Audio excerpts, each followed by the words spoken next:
नमस्कार दोस्तों, 23 फरवरी 2022 के daily the Hindu editorial discussion में आपका स्वागत है।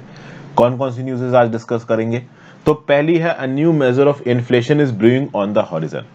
देखिए, जैक मुनरो नाम की एक ब्रिटिश कैंपेनर है। इन्होंने इंग्लैंड के अंदर महंगाई के मतलब को ही यहाँ पे बदल दिया है।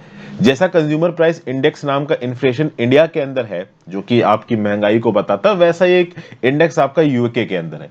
बट यूके के अंदर के इस इंडेक्स को खारिज सा कर दिया यहाँ पे जैक मुनरो ने, और जैक मुनरो ने एक अलग ही प्रकार का इंडेक्स यहाँ पे सामने लेके आई हैं। इस अलग इंडेक्स का नाम अगर देखा जाए तो ये है सैम वाइम बूट्स, ठीक है ना।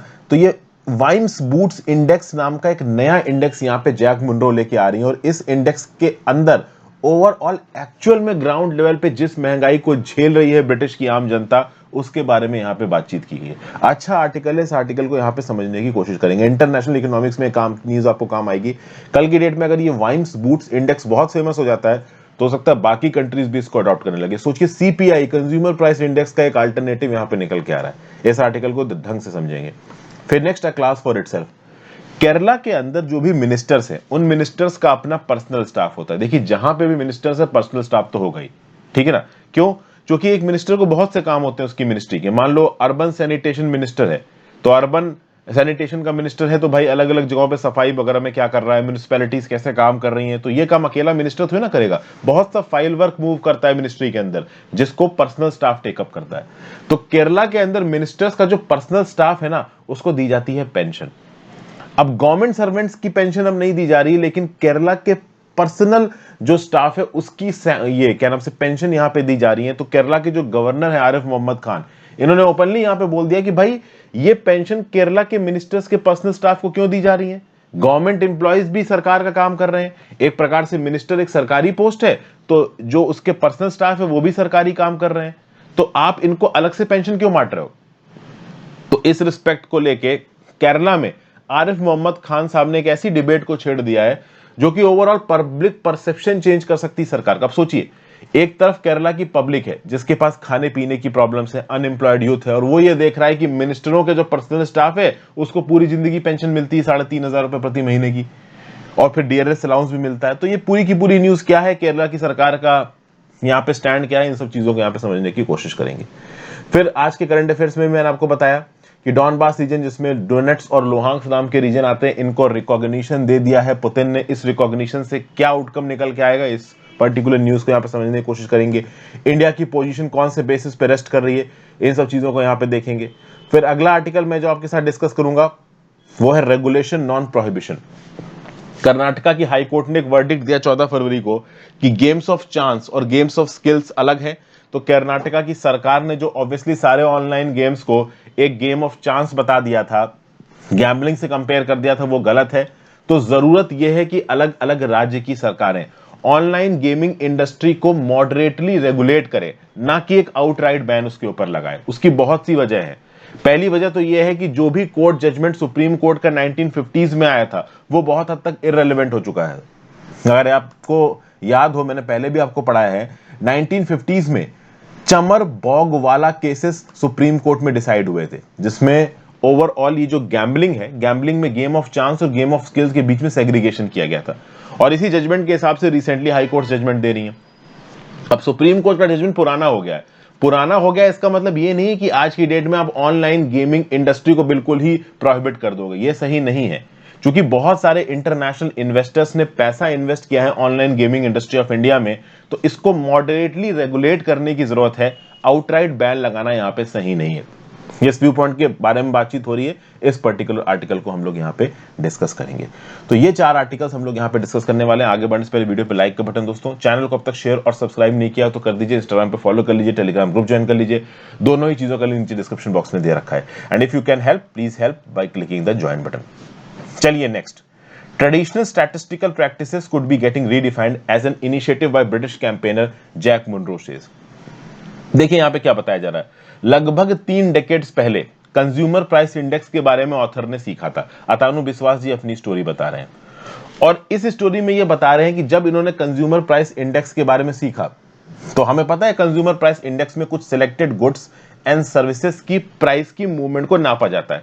जैसे कि कंज्यूमर प्राइस इंडेक्स के बास्केट में आटा कितने रुपए किलो था पिछले महीने, इस महीने कितने रुपए किलो है, इसके प्राइस मूवमेंट को मापा जाएगा। दूध के प्राइस मूवमेंट को मापा जाएगा। ओवरऑल एक इंसान जो शहरों में किराए पे घर लेके रहता है, उस किराए के मूवमेंट को मापा जाएगा। और एक बास्केट में ऐसी बहुत सारी गुड्स एंड सर्विसेज के कंबाइंड इंडेक्स को कैलकुलेट किया जाएगा, जिसको बोला जाएगा कंज्यूमर प्राइस इंडेक्स। तो ऑटोमेटिकली सबसे पहली चीज आपके दिमाग में चीज आएगी कि किस हिसाब से हम ये सेलेक्ट करेंगे कि कमोडिटीज के बास्केट में कौन कौन सी कमोडिटीज आएंगी और उनका वेट क्या होगा। समझिए, खाने पीने की चीजें, आपके रहने की चीजें, आपके कपड़े पहनने की चीजें, ये चीजें कौन कौन सी होंगी आपके कमोडिटीज ऑफ बास्केट कंजम्पशन में। दूसरा, आप इनको कितना वेटेज देते हो।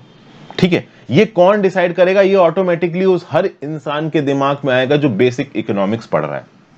और इनको कैलकुलेट कौन करता है, इनको डिसाइड कौन करता है, ये केवल फ्यू एक्सपर्ट्स के बेसिस पे डिसाइड होती है या कोई वेल डिफाइंड सर्वे कराई गई है इस बास्केट ऑफ कमोडिटीज और उसके वेट्स को डिसाइड करने के लिए। इसके बारे में कोई क्लियर कट जानकारी देखिए है नहीं। वैसे देखा जाए तो जब भी कंज्यूमर प्राइस इंडेक्स हम लोग निकालते हैं तो ऐसा बोला जाता है कि ये कॉमन मैन को करस्पॉन्ड करता है। ठीक है भाई, अब आज की डेट में कॉमन मैन कौन है। ठीक है, मान लीजिए कोई मिडिल क्लास इंसान है जो 60-70 हजार रुपए, 50-60 हजार रुपए मुंबई जैसे शहर में महीने कमाता है। जी हाँ, 50-60 हजार रुपए मुंबई जैसे शहर में ज्यादा नहीं है। घर का किराया 15-15, 20-20 हजार रुपए होता है। तो इस प्रकार के लोग हो सकता है कि चॉकलेट्स खाने में इंटरेस्ट रखते हो। एक फेरेरो रोशो करके चॉकलेट होती है, मेरे बहुत से दोस्त खाते हैं। अब ये जो फेरेरो रोशो चॉकलेट है जो कि 400-500 रुपए की मार्केट में आ रही है, क्या ये चॉकलेट एक गांव में रहने वाले पर्सन के लिए इंपॉर्टेंट होगी? ऑब्वियस सी बात है, नहीं।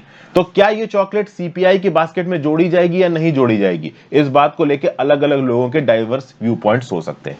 तो बेसिकली हम देश में जहां पे भी रह रहे हैं वहां पे हो सकता है एक अलग प्रकार का कंजम्पशन पैटर्न हो, अलग प्रकार की इकोनॉमिक प्रायोरिटीज हो। तो इस हिसाब से तो कंज्यूमर प्राइस इंडेक्स का जो आप इन्फ्लेशन इंडेक्स निकालते हो, कंज्यूमर प्राइस इंडेक्स निकालते हो, वो भी अलग अलग चीजों के लिए अलग अलग होना चाहिए, तो बनाया भी गया है। अगर आप इंडस्ट्रियल वर्कर्स के लिए देखिए तो एक अलग सीपीआई है, एग्रीकल्चरल वर्कर्स के लिए देखिए तो अलग सीपीआई है, अर्बन नॉन मैनुअल एम्प्लॉयज के लिए एक अलग सीपीआई है। और इन सीपीआई का यूजेज भी होता है। जैसे कंज्यूमर प्राइस इंडेक्स जो इंडस्ट्रियल वर्कर्स के लिए है, इसके बेसिस पे डियरनेस अलाउंस समय समय पे केंद्र की सरकार द्वारा अनाउंस किया जाता है गवर्नमेंट सर्वेंट्स के लिए। फिर national statistical office of India ये समय समय पे all India consumer price index और उसके corresponding consumer food price index को रिलीज करता है, रूरल इलाकों के लिए भी, अर्बन इलाकों के लिए भी, और कंबाइंड डाटा भी यहां पे रिलीज होता है। इंडिया की खुद की अपनी कोई इनकम सर्वे नहीं है। लास्ट बार इनकम के रिस्पेक्ट में इंडिया ने जब सर्वे करवाई थी वो थी हाउस होल्ड कंजम्पशन एक्सपेंडिचर सर्वे, जो कि ऑलमोस्ट 10 साल पुरानी है। तो आज की डेट में इंडिया के आम नागरिक के लिए एक बास्केट में जो मैंडेटरी कमोडिटीज हैं वो कौन कौन सी मैंडेटरी कमोडिटीज होंगी ये डिसाइड कर पाना मुश्किल है, और उन मैंडेटरी कमोडिटी का क्या वेटेज होगा ये डिसाइड कर पाना मुश्किल है। ये अपने आप में एक बहुत मुश्किल काम है। तो हम लोग एक्सपर्ट्स के ऊपर इस काम को सोच देते हैं, आम आदमी के पास तो इतना समय भी नहीं कि वो इन सब चीजों को सोच पाए। ठीक है, और ये प्रॉब्लम अकेली इंडिया की नहीं है, पूरी दुनिया की। इसलिए बहुत दुनिया में बहुत अलग अलग जगहों पे इन सब चीजों के बारे में सोच चल रही है, सोच विचार चल रहा है। ऐसा ही एक केस निकल के आता है यूनाइटेड किंगडम में। वहां पे एक ब्रिटिश जर्नलिस्ट हैं, कुकबुक ऑथर भी हैं, एंटी पॉवर्टी कैंपेनर भी हैं, जिनका नाम है जैक मुनरो। इनका यह कहना है कि देखिए, ये जो सीपीआई यूके की सरकार रिलीज करती है, UK government office for national statistics, इसको ओएनएस भी बोलूंगा मैं यहां पे।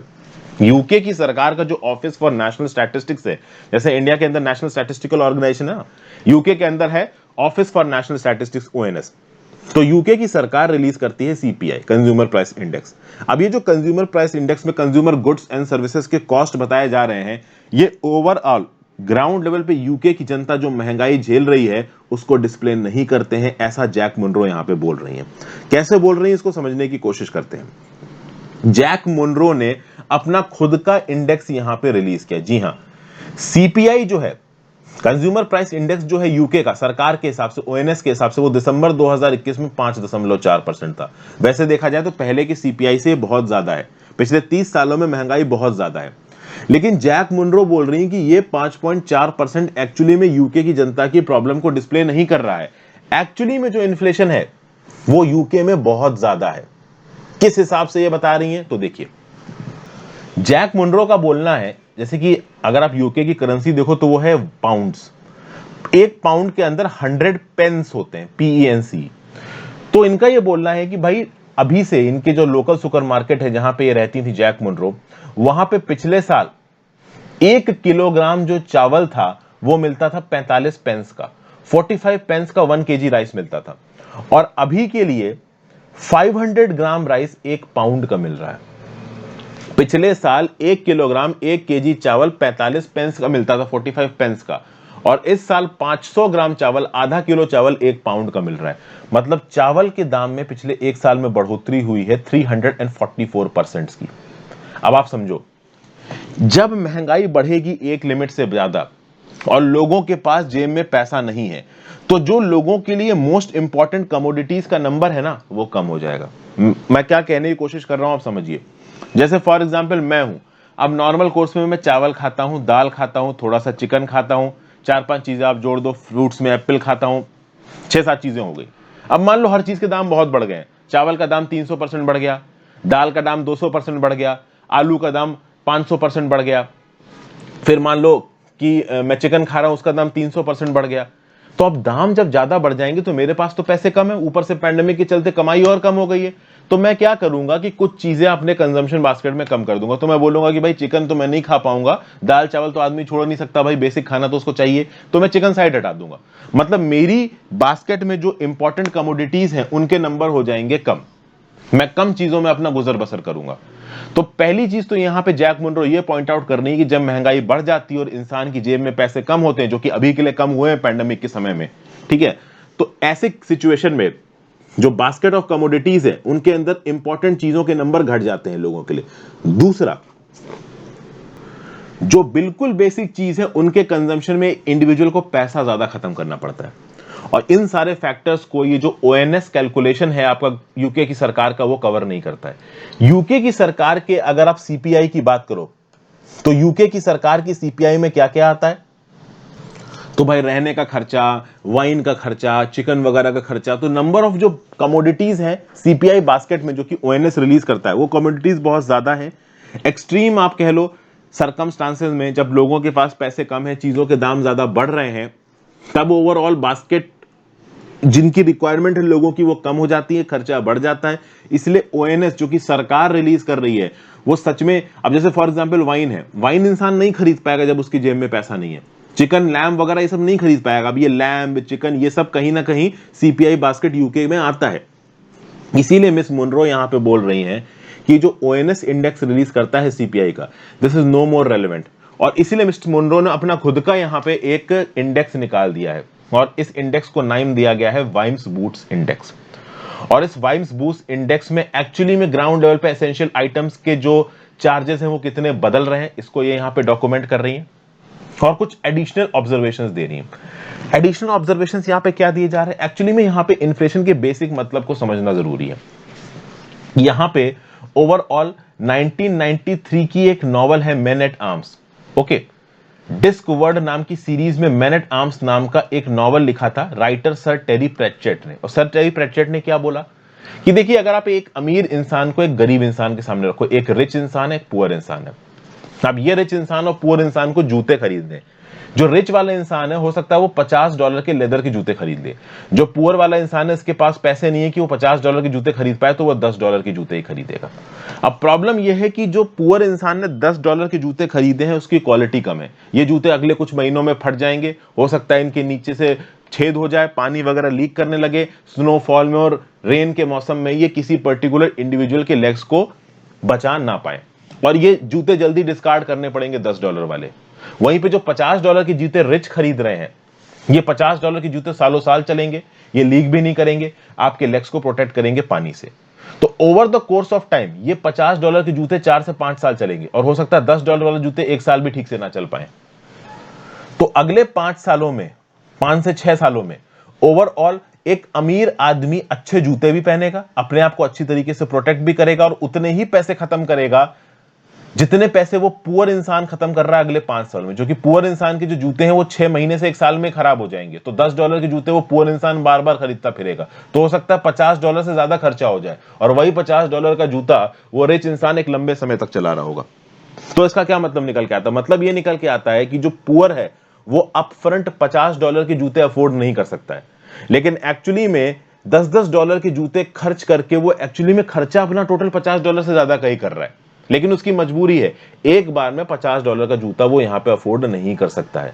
तो गरीबी का एक डायमेंशन दिया गया है। यहां पे गरीबी का डायमेंशन क्या बोलता है कि जब हम अपफ्रंट कॉस्ट को अफोर्ड नहीं कर पाते हैं तो हम सब ऑर्डिनेट चीजों की तरफ जाते हैं, ठीक है, थोड़ी सी फेक और कम क्वालिटी की चीजों की तरफ जाते हैं, क्वालिटी को कॉम्प्रोमाइज कर देते हैं। उस क्वालिटी को कॉम्प्रोमाइज करने के चक्कर में हम पैसे उतने ही उससे ज्यादा खत्म करते हैं, लेकिन हमको उसका जो आउटपुट, जो क्वालिटी मिलती है वो बहुत कॉम्प्रोमाइज्ड मिलती है। ये बात यहां पे बताई जा रही है। यूके का ये जो सीपीआई इंडेक्स है, इसमें 700 प्री स्पेसिफाइड गुड्स हैं जो कि सीपीआई को कैलकुलेट करते हैं, जिसमें leg of lamp, bedroom furniture, television, champagne, ये सब आता है। अब ये शैंपेन जैसी चीजें आदमी गरीबी में थोड़ी ना खाएगा, गरीबी में तो बस वो दाल चावल देखेगा।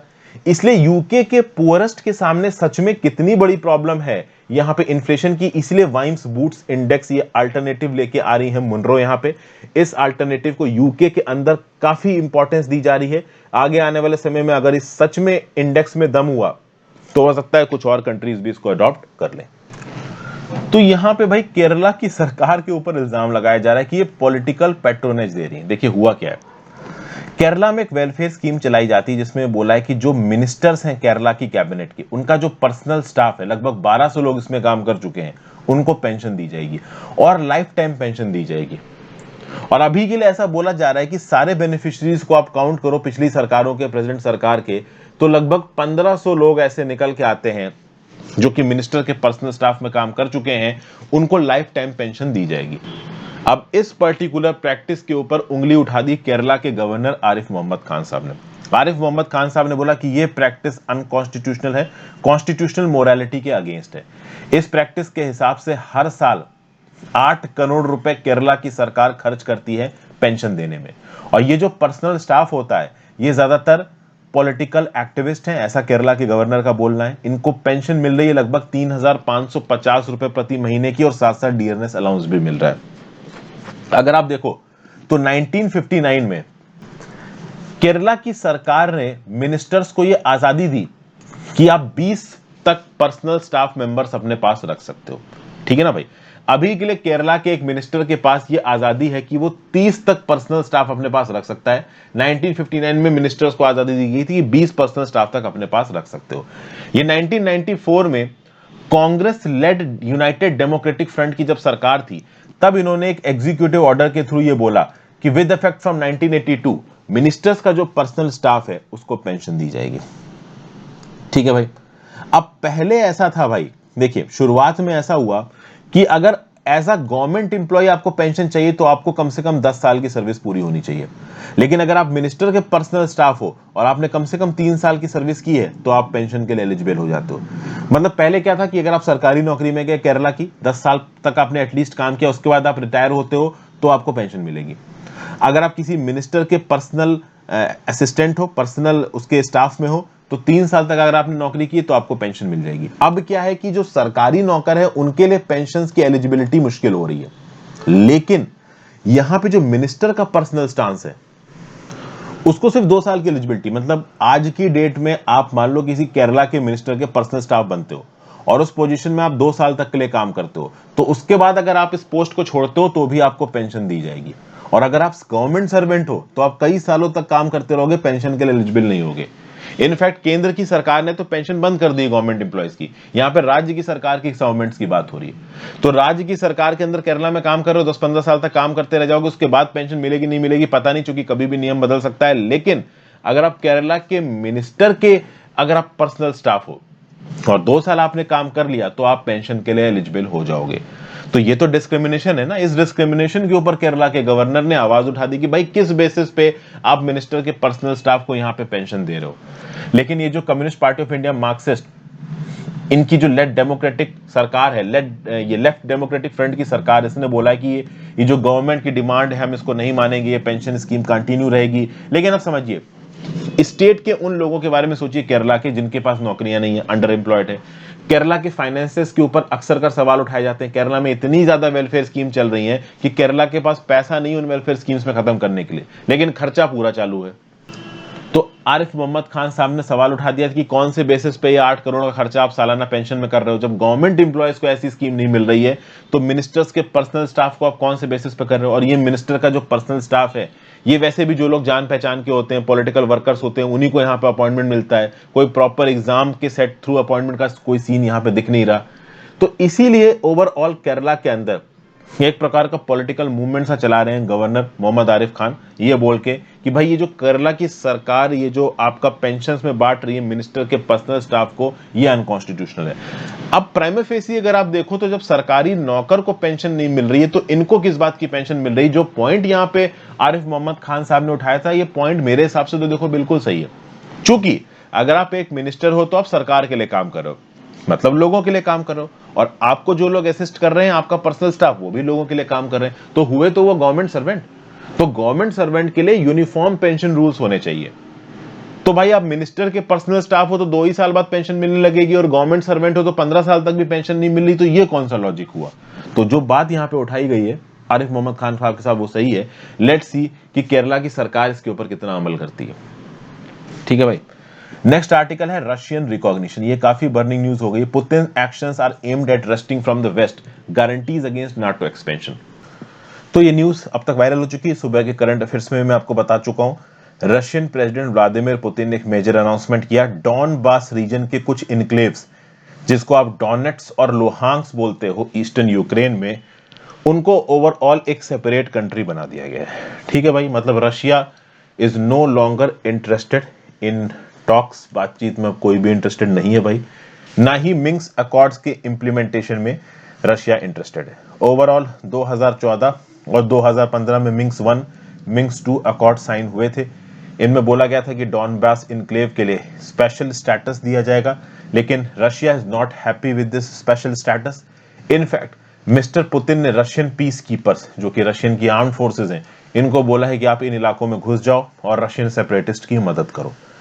और यूएस नाटो को इस बात का डर है कि हो सकता है कि इन इनक्लेव से आगे भी रशियन फोर्सेज और सेपरेटिस्ट निकल जाएं और यूक्रेन का कुछ और इलाका कब्जाने की कोशिश करें, जिसके चांसेस बहुत कम हैं। चूंकि कल की डेट में व्लादिमीर पुतिन अगर ऐसा करते हैं तो एक फुल फ्लेज्ड जंग छिड़ने के चांसेस बहुत ज्यादा हो जाएंगे। तो अब मैटर इस हद तक आगे निकल चुका है कि मिंस्क से कुछ होगा, बहुत कम चांसेस हैं। नॉर्मेंडी फॉर्मेट से कुछ होने वाला है, बहुत कम चांसेस हैं। ट्राइलेटरल जो टॉक ग्रुप बनाया गया है, कॉन्टैक्ट ग्रुप बनाया गया है यूक्रेन का, रशिया का, ओएससीई का, उससे भी कुछ हो, बहुत कम चांसेस हैं। यहां पे यूएस और इनके नाटो एलाइज को साथ में बैठ के रशिया को एश्योरेंस देना पड़ेगा कि भाई कल की डेट में यूक्रेन कभी भी नाटो का मेंबर नहीं बनेगा। ना ही यूएसए ऐसा कोई एश्योरेंस दे रहा है, और ना ही यूएसए ओपनली रशिया के अगेंस्ट वॉर में जा रहा है यूक्रेन की मदद करने के लिए। यूक्रेन इंतजार ही करता रह गया कि यूएसए आएगा मदद करने के लिए, वॉर करेगा। कुछ भी यहां पे नहीं हुआ है, समझ गए। तो कुल मिला के सिचुएशन यहां पे काफी बिगड़ गई है। बिगड़ने के बाद ओवरऑल देखें तो कौन जीता है यहाँ पे? Russian president Vladimir Putin. He has come out to be the clear winner in his whole scenario. Russia यहाँ पे विनर है। क्रीमिया 2014 में कब्जा लिया और 2 कंट्रीज को यहाँ पे इंडिपेंडेंट कर दिया, और ये कंट्रीज इंडिपेंडेंट रहने वाली नहीं, कल की डेट में रशिया का ही हिस्सा बन जाएंगी। रशियन सेपरेटिस्ट है, एथनिसिटी उनकी रशियन है, रशियन भाषा बोलते हैं, तो कल की डेट में वो रशिया में ही मिल जाएंगे। अभी के लिए दुनिया को दिखाने के लिए 2 अलग कंट्री यहाँ पे बन गई है। यूएस और यूरोप सैंक्शंस लगाएंगे, लेकिन सैंक्शंस से कोई डरता नहीं है। अब सवाल उठता है कि इंडिया का क्या यहाँ पे स्टांस होगा। इंडिया का स्टांस बहुत बैलेंस्ड है। देखिए, इंडिया के सामने 2 चॉइसेस हैं, रशिया, यूएस। और इंडिया ऐसा नहीं है कि मैं एक को छोड़ूंगा दूसरे को छोड़ दूंगा, दोनों को पकड़ के रखना है। हमारे एक्सटर्नल अफेयर्स मिनिस्टर जयशंकर साहब जर्मनी फ्रांस में ऑलरेडी हैं, वहां पे इंडो पैसिफिक की डिस्कशन के लिए गए थे। डिस्कशन हो रहा है वहां पे किसके ऊपर? कि रशिया और यूक्रेन में क्या हो रहा है। मुद्दा ही इतना बड़ा है कि इंटरनेशनली जितने भी डिस्कशन होंगे यहाँ पे रशिया वर्सेज यूक्रेन वाला टॉपिक डोमिनेट रहने वाला है। अब इंडिया के सामने बड़े बड़े टेंशन हैं। पाकिस्तान के prime minister Imran Khan Moscow जा रहे हैं, वहां पे जो भी बातचीत होगी उसको दिल्ली मॉनिटर कर रहा होगा। S-400 मिसाइल सिस्टम्स रशिया के इंडिया के अंदर डिलीवरी लेनी है। यूएस हमारे ऊपर काटसा के सैंक्शंस लगाएगा नहीं लगाएगा वो एक अलग बात है। इंडिया को देखिए एक फाइन पाथ ट्रेड करना है। हमें यूएस के साथ भी रिश्ते अच्छे रखने हैं, हमें रशिया के साथ भी रिश्ते अच्छे रखने हैं। इसलिए हमारे तिरुमूर्ति साहब ने एक बड़ा बैलेंस सा स्टेटमेंट दे दिया कि बातचीत से चीजें करिए, डिप्लोमेसी से चीजें करिए, सबके सिक्योरिटी कंसर्न्स को एड्रेस करिए। तो एक बैलेंस्ड व्यू पॉइंट दे दिया, जो कि यूक्रेन के फेवर में भी जा रहा है मॉस्को रशिया के भी फेवर में जा रहा है। यहां पे सिंपल बात है, रशिया वर्सेस वेस्ट की जंग है। रशिया नहीं चाहता कि नाटो का एक्सपेंशन हो, नाटो वाले एक्सपेंशन कर रहे हैं, कभी ना कभी ये होना ही था। पिछले 2 डेकेड से व्लादिमीर पुतिन ये बोल रहे हैं कि भाई जो भी रशिया के बॉर्डरिंग स्टेट्स हैं वहां पे नाटो का एक्सपेंशन मत करो, लेकिन नाटो रुका नहीं। अब 2 मेजर कंट्रीज यूक्रेन और जॉर्जिया, यहां पे तो किसी भी हाल में रशिया नाटो का एक्सपेंशन होने वाला है नहीं। यूक्रेन में क्या कर दिया हमने देख ही लिया, जॉर्जिया औकात में रहेगा कि भैया अगर अब नाटो में ज्वाइन किया तो रशिया हमारे पीछे पड़ जाएगा। यूक्रेन की हालत यहां पे बिगड़ चुकी है, एक बड़ा हिस्सा इनका 2014 में चला गया था और अब 2022 में भी ज्यादातर हिस्सा यहां पे इंडिपेंडेंट होता नजर आ रहा है। न्यू दिल्ली बिल्कुल शांत है, एकदम पीस में, बीच में चुपचाप से बैठे हुए हैं। हमारा बैठना चुपचाप ही ठीक है, क्योंकि ये बिग पावर गेम है। हमारा जो इमीडिएट फोकस है वो होना चाहिए टुवर्ड्स चाइना, ठीक है ना। यहाँ पे जो फोकस है वो यूएस वर्सेस रशिया है, जो दोनों ही हमारे दोस्त हैं। तो जो अप्रोच इंडिया की यहाँ पे चल रही है वो प्रैक्टिकल और सही अप्रोच है मेरे हिसाब से। नेक्स्ट आर्टिकल में चलते हैं, regulation not prohibition, the online skill gaming industry hopes that a reform oriented policy structure will soon be in place. देखिए, कर्नाटका की हाई कोर्ट ने 14 फरवरी को वर्डिक्ट दिया। इस वर्डिक्ट के बारे में मैंने 14 फरवरी के करंट अफेयर्स में भी बातचीत की थी, 14 या 15 फरवरी को। उस समय पे अगर आप मेरे वीडियोस फॉलो कर रहे हो आपने देखा होगा। ये जो कर्नाटका पुलिस अमेंडमेंट एक्ट 2021 था, जिसको कर्नाटका की हाई कोर्ट ने अनकॉन्स्टिट्यूशनल बोल दिया, और ये तीसरा जुडिशियल वैलिडेशन है। समझिए, ऑनलाइन गेमिंग इंडस्ट्री का तीसरा जुडिशियल वैलिडेशन, क्योंकि इससे पहले मद्रास की हाई कोर्ट और केरला की हाई कोर्ट भी अपनी सरकारों के अगेंस्ट जजमेंट दे चुकी है। देखिए, सीधी बात है, सुप्रीम कोर्ट ने अपने एक जजमेंट में बोला कि गेम ऑफ स्किल अलग है और गेम ऑफ चांस अलग है, ये दोनों डिस्टिंक्ट लीगल कॉन्सेप्ट्स हैं। तो आप हर गेम ऑफ स्किल को गेम ऑफ चांस बोल के उसको बैन नहीं कर सकते। अगर आप ऐसा करते हैं तो बिजनेस एक्टिविटीज का जो राइट है कि वो लेजिटिमेट बिजनेस कर सकते हैं, उस फंडामेंटल राइट को आप वायलेट कर रहे हैं, बिजनेस के फंडामेंटल राइट को भी, और जो लोग इन गेम्स को खेल रहे हैं उनके फंडामेंटल राइट को भी। अब ओरिजिनली समझते हैं कि ये चीज शुरू कहां से हुई। शुरू हुआ ये सब कब, 1950s में। देखिए, एक केस था जिसका नाम है Chamarbaugwala case, the state of Bombay versus RMD Chamarbaugwala, और एक केस है RMD Chamarbaugwala versus union of India. इन दोनों ही केसेस में सुप्रीम कोर्ट ने क्या बोला, सुप्रीम कोर्ट ने यह बोला कि एलिमेंट ऑफ स्किल अगर किसी पर्टिकुलर गेम में डोमिनेंट है तो फिर आप उसको गेम ऑफ चांस नहीं बोल सकते, फिर आप उसको गेम ऑफ स्किल ही बोलोगे। जैसे गैम्बलिंग होती है, आप गैम्बलिंग में पत्ते फेंके, पत्ता जो आ जाएगा उस हिसाब से आप जीतोगे। लेकिन अगर किसी गेम में यह प्रूव हो जाता है कि इंसान अपने दिमाग से ओवरऑल उस गेम को जीत सकता है, तो फिर उसको आप गेम ऑफ स्किल भी बोलोगे, आप उसको हमेशा गेम ऑफ चांस नहीं बोलोगे। तो गेम ऑफ चांस में आ जाता है भाई गैम्बलिंग, लेकिन गेम ऑफ स्किल में अगर आप स्किल के बेसिस पे जीत सकते हो तो आप उसको गैम्बलिंग नहीं बोलोगे। अब ये जो सुप्रीम कोर्ट का जजमेंट है, इस जजमेंट को इस्तेमाल करते हुए बहुत सारी हाई कोर्ट्स और खुद सुप्रीम कोर्ट अब तक rummy, fantasy sports, bridge, chess, horse racing, इस प्रकार के गेम को स्किल ऑफ ये गेम ऑफ स्किल बोल चुकी हैं। अभी ऑनलाइन ये जो मैच में अब क्रिकेट चल रहा होता है उसमें प्लेयर सेलेक्ट करो, जो प्लेयर ज्यादा रन बनाएगा उससे आप पैसे जीतोगे। तो इस प्रकार के जो गेम्स है ना, इनको बोला जा रहा है गेम ऑफ स्किल, और इसीलिए सारे के सारे ऑनलाइन गेम्स अभी के लिए चालू हैं। लेकिन बहुत सारी राज्य की सरकारें ये व्यू पॉइंट शेयर नहीं करती हैं। बहुत सारी राज्य की सरकारें बोलती हैं कि लोग एडिक्टेड हो जाते हैं, एडिक्शन के बाद यहाँ पे बहुत सारा पैसा हार जाते हैं, तो इसलिए यहाँ पे इन गेम्स को बैन करना जरूरी है, रोकना जरूरी है। अगर आप देखो तो तेलंगाना, आंध्र प्रदेश, तमिलनाडु, केरला और कर्नाटका, ये 5 ऐसी राज्य की सरकारें हैं जिन्होंने इस प्रकार के गेम्स के ऊपर बैन लगाया है। और 2 स्टेट्स में ऑलरेडी, 3 स्टेट्स में ऑलरेडी, एक तो तमिलनाडु में Maharashtra high court, sorry Tamil Nadu में मद्रास हाई कोर्ट, केरला में केरला हाई कोर्ट और कर्नाटका में कर्नाटका हाई कोर्ट ने राज्य की सरकार द्वारा बनाए गए नियम कानूनों को खारिज कर दिया। तेलंगाना और आंध्र प्रदेश, इनके केसेस अभी भी हाई कोर्ट में चल रहे हैं। तो 3 राज्यों में, तमिलनाडु, केरला और कर्नाटका में, जहां पे ऑनलाइन गेमिंग के ऊपर बैन लगाया गया, वहां की हाई कोर्ट ने बोला कि आप आउटराइट बैन नहीं लगा सकते, ठीक है ना। गेम ऑफ चांस और गेम ऑफ स्किल के बीच में आपको सेग्रीगेशन करना पड़ेगा। जैसा कि मैंने बताया, तेलंगाना, आंध्र प्रदेश में मैटर अभी भी चल रहा है। अब हमको कुछ पॉइंट्स यहां पे समझने पड़ेंगे। यहां पे हाई कोर्ट्स के पॉइंट के फेवर में भी पॉइंट्स हैं, इन बेटिंग कंपनीज के फेवर में भी पॉइंट्स हैं, और ओवरऑल सरकार के फेवर में भी पॉइंट्स हैं। राज्य की सरकारों का बोलना है कि भाई जो चमर बॉग वाला केसेस हैं, ये 1950s के केसेस हैं। उस समय पे कोई ऑनलाइन टेक्नोलॉजी नहीं थी, जो अलग अलग क्लबों में गैम्बलिंग होती थी उसकी बात की जाती थी। और राज्य की सरकारों का यह भी बोलना है कि जो चमर बॉग वाला केसेस है ना, ये बहुत पुराने केसेस हैं। 1950s में जो कंडीशंस थी और आज की जो कंडीशंस है वो कंडीशंस काफी बदल चुकी हैं।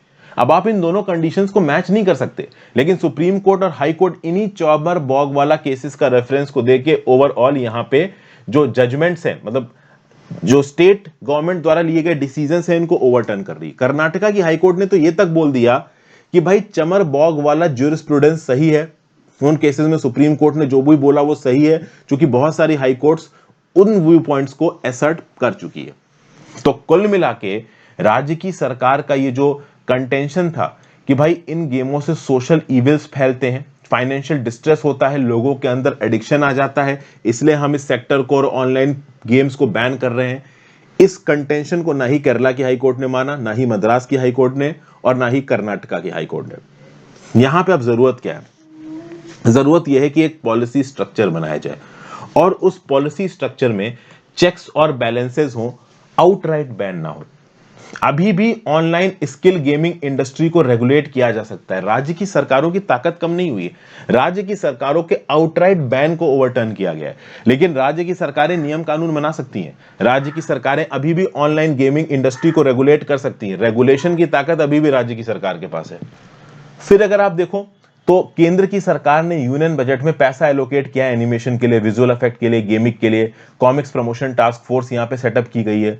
देखिए क्या है ना, ये ऑनलाइन गेमिंग एक सनराइज इंडस्ट्री है और सनराइज इंडस्ट्री में इमेंस इन्वेस्टमेंट और रेवेन्यू जनरेशन का पोटेंशियल है।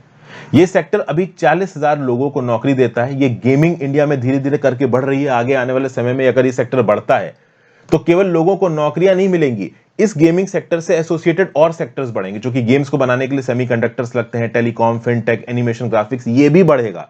तो इस सनराइज सेक्टर के बढ़ने के साथ साथ बहुत सारे और सेक्टर्स की ग्रोथ भी इसके साथ जुड़ी हुई है। तो आउटराइट इस प्रकार के सेक्टर्स के ऊपर बैन लगाना बिल्कुल भी सही नहीं है। एक और फैसेट है, लगभग $1700 मिलियन यानी $1.7 बिलियन की इन्वेस्टमेंट आ चुकी है ऑनलाइन गेमिंग सेक्टर में इंडिया के अंदर, वेंचर कैपिटल और प्राइवेट इक्विटी के द्वारा। दुनिया भर के इन्वेस्टर्स इंडिया के गेमिंग मार्केट में इन्वेस्ट कर रहे हैं।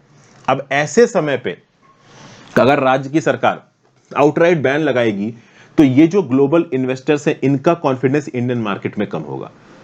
तो इसीलिए ऑथर यहां पे एंड में ये बोल रहा है कि जब केंद्र की सरकार ओवरऑल बहुत सारे सनराइज सेक्टर्स को उठाना चाह रही है, सेमीकंडक्टर सेक्टर, टेलीकॉम सेक्टर, ठीक है ना, आपका डिजिटल इलेक्ट्रॉनिक्स वाला सेक्टर, सेमीकंडक्टर चिप डिजाइन का सेक्टर, एनिमेशन ग्राफिक्स का सेक्टर, ये सारे सेक्टर्स गेमिंग इंडस्ट्री के साथ जुड़े हुए हैं। गेमिंग इंडस्ट्री खुद अपने आप में पोटेंशियल एम्प्लॉयमेंट जनरेटर है। तो ऐसे में राज्य की सरकार का आउटराइट बैन लगाना सही नहीं है। हाई कोर्ट्स इन्वेस्टर्स के फेवर में डिसीजन दे रहा है, तो यहां पे हाई कोर्ट के डायमेंशंस को इग्नोर करते हुए राज्य की सरकारें फिर से अगर आउटराइट बैन लगाएंगी तो इंटरनेशनल जो ग्लोबल इन्वेस्टर कम्युनिटी है उसका कॉन्फिडेंस इंडियन मार्केट में कम होगा, जो कि हमारे लिए सही नहीं है। हमें करना क्या चाहिए? हमें करना यह चाहिए कि इस सेक्टर को आप रेगुलेट करो, एक प्रॉपर पॉलिसी बनाओ और इस पॉलिसी को प्रॉपर तरीके से लोगों के बीच में सर्कुलेट करने के बाद बनाओ, ताकि लोगों को भी कॉन्फिडेंस रहे कि हाँ भाई उनसे डिस्कस करके पॉलिसी बनाई गई। उस पॉलिसी में खुद ऑनलाइन गेमिंग इंडस्ट्री से इनपुट्स लो, ताकि फाइनली जब एक फाइनल डॉक्यूमेंट निकल के आएगा उसकी ओवरऑल एक्सेप्टेबिलिटी होगी, तो हाईकोर्ट भी उसको ओवरटर्न नहीं कर पाएगा। तो ऐसे केसेस में ऑनलाइन गेमिंग इंडस्ट्री के थ्रू पैसा भी जनरेट होगा, एम्प्लॉयमेंट भी जनरेट होगा, इंटरनेशनल इन्वेस्टर्स भी अपना पैसा आके इंडियन मार्केट में इन्वेस्ट करेंगे और जो उल्टे सीधे सच में गैम्बलिंग वाले गेम्स हैं उनको भी रोका जा सकेगा। ये पॉइंट यहां पे दिनकर वशिष्ठ साहब, जो कि एक पब्लिक पॉलिसी और रेगुलेटरी प्रोफेशनल है, दे रहे हैं। तो यहां पे मैं लेक्चर खत्म करता हूं। Thank you for watching friends. I hope आपको कुछ ना कुछ यहां पे सीखने को मिला होगा। इंस्टाग्राम पे फॉलो कर लीजिए, टेलीग्राम ग्रुप ज्वाइन कर लीजिए और हो सके तो ज्वाइन बटन दबा के हेल्प करें। Have a great day friends, goodbye. पढ़ते लिखते रहिए।